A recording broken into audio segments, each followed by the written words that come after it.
Hey guys, Joe from Nerdcaster here, and in this episode we're going to be talking about some studio updates, me playing the SNES game A Link to the Past and how well I'm doing, probably not well, and the fact that the Overwatch anniversary event dropped and some stuff about that, because you know I love me some Overwatch. Other than that, we'll be talking about some books I'm reading, the fact that the Justice League Snyder cut is going to be released, and who will be replacing Ruby Rose as Batwoman. I have no idea, but we'll be talking about it. All that and more next on Nerdcaster.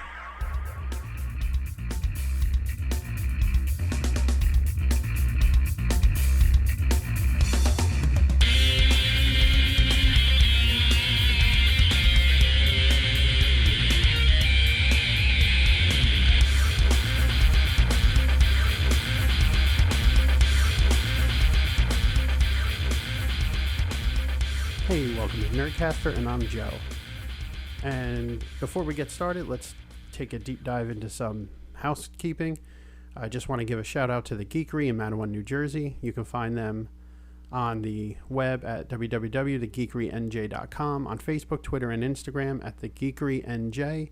And they're finally getting comic books back in, so head over there to pick up your favorite comics. They're doing curbside pickup or free delivery in their immediate area around the Mattawan, New Jersey immediate area.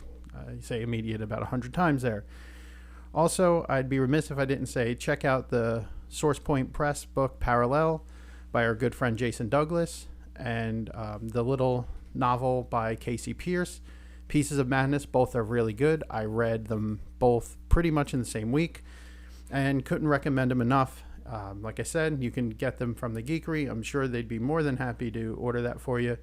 Or you can mention your favorite local comic shop on Source Point Press's website, and they'll get your favorite comic shop will get a little kickback because you ordered through Source Point and mentioned them.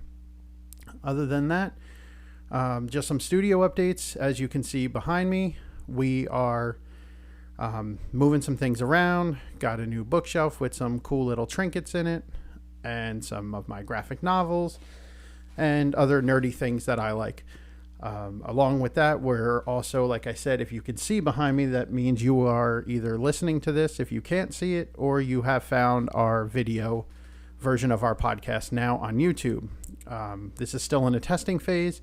I'm using different cameras, getting it to work with our board here. Probably going to change out the board and everything else. Just to get this set up. Right now I'm using a webcam. I do have plans to using other types of cameras in the future. Anything from like a GoPro, possibly a DSLR, a better high-end webcam. Who knows? It's all testing. But that's also why some of these episodes have been out a little sporadically, as I'm still trying to go through and get this stuff taken care of. But enough about what's going on here in the garbage at Nerdcaster that nobody probably really gives a crap about, but on to some topics to talk about. And this week I've been doing some video game playing. I try to do at least a little bit every week, and I started A Link to the Past for the SNES. I am currently playing it on Switch Online, and I've never played this game before. I am very surprised at how well it is and difficult.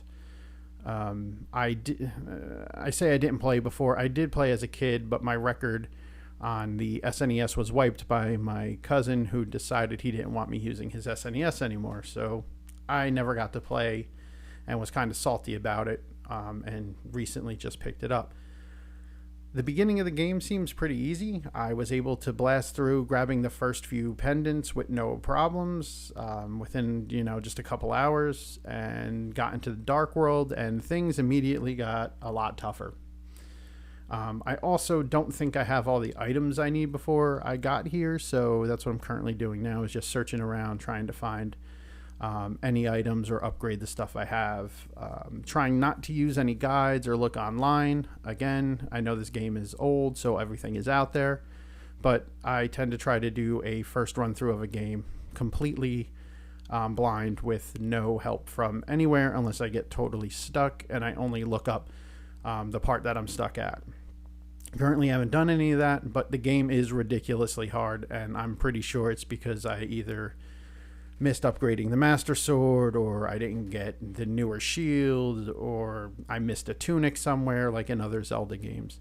So who knows? I'm going to, again, after recording this, probably go out and get started on A Link to the Past and continue playing that. I'm hoping to have it done by the end of this upcoming weekend. But I'm curious if you guys played this game. What are your thoughts on A Link to the Past, and where do you think this fits in if you're ranking your Zelda games? Because currently my favorite is probably still the original Legend of Zelda, Breath of the Wild, which is a completely different take on the Zelda games in my opinion.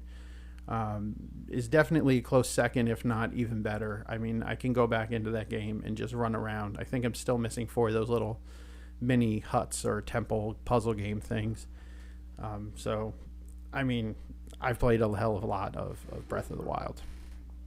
I've also been playing some Overwatch. It is the anniversary event that just dropped this week, so that means all the skins I missed in other events are available, and some new skins have been released.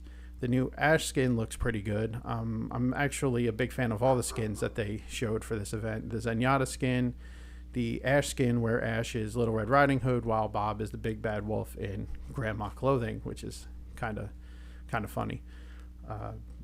And the new Mercy skin where she's like in some kind of dragon garb, I believe, looks pretty good. I haven't put too many hours into Overwatch, as I have been, like I said, playing A Link to the Past primarily, as well as still playing some Streets of Rage 4, some online co-op with friends, who's ever around really and willing to play that with me. So a lot of video games this week, just nothing really new. Lori, my wife, has been playing The Witcher, and we're still working through Final Fantasy VII, partially because we just don't want it to end. We're enjoying playing Final Fantasy VII quite a bit, and, you know, once it's over, who knows how long we're going to have to wait until the second part, and I'm not really looking forward to waiting. So might as well just keep that game alive as long as I can. Definitely milking the hell out of it. Other than that, I did see that the Batman Snyder Cut is going to be released, which is kind of interesting. I didn't think this thing was going to see the light of day, and apparently some reshoots are going to happen. So are we going to get Ben Affleck back in the bat suit for some scenes, like some new updated scenes? I don't know how they're going to do this. It's very interesting. I'm not a Zack Snyder fan. For the most part. I mean, Watchmen was pretty good, but I can't think of anything else that he did that I was like, okay. In fact, off the top of my head, I don't know anything else he did. I can go to Wikipedia and look it up, and I'm sure I've probably not seen any of them. But who knows? I'm curious to see what they're going to do with the Snyder Cut that's been so coveted by Zack Snyder fans for as long as the Justice League movie was released and pretty much panned as terrible. So it'll just be interesting to see what they're going to do with that. I guess continuing with television and stuff like that, Batwoman has also stepped down. Ruby Rose will no longer be playing the role of Batwoman come next season. I mean, I didn't think Batwoman was terrible when it first dropped on the CW, but like I said back on earlier shows, that once the Crisis on Infinite Earths crossover ends, I'm out, and I stay true to my word. I have not watched any of the CW shows since January, when all that came to a head and ended, and Mr. Oliver Queen is gone, probably for good. Maybe he'll make a cameo here and there, but all those shows just went down the drain for me. Was not very interested in them. Come the last 2 or 3 seasons of Arrow and Flash, so I'm still staying true to my word on that. I also have not watched Riverdale or any of the other ones, so seeing what they do with Batwoman is going to be a bit interesting as well. I'd like to see who's going to fill the roles of Ruby Rose. I know there's some rumors out there on who might do it, but nobody that comes to mind for me I'd like to see in that role. I'm not going to say I thought Ruby Rose was a great pick to begin with, so who knows, maybe by switching her out, the show will have a better chance. I did like the woman who played Alice. I did enjoy The beginnings, like I said, I never finished the Batwoman season, but I did like the whole Alice storyline. I did enjoy how Alice and Ruby Rose's character of Kate Kane interacted. I don't know. I enjoyed the back and forth with them. I just don't overall enjoy the show or much more than the Alice character. Other than that, I mean, it's been an easy week. I've just been on the geek front. I guess I can say I've been watching some of the Star Wars Clone Wars. I went back and revisited that as I never finished it. I find it very interesting. I'm liking watching Anakin start moving over to the dark side. I just got through season 2, episode 8, where the parasites from Geonosis enter some of the Jedi's minds as well as some of the clone troopers, and we got to see Anakin actually torture somebody for the first time,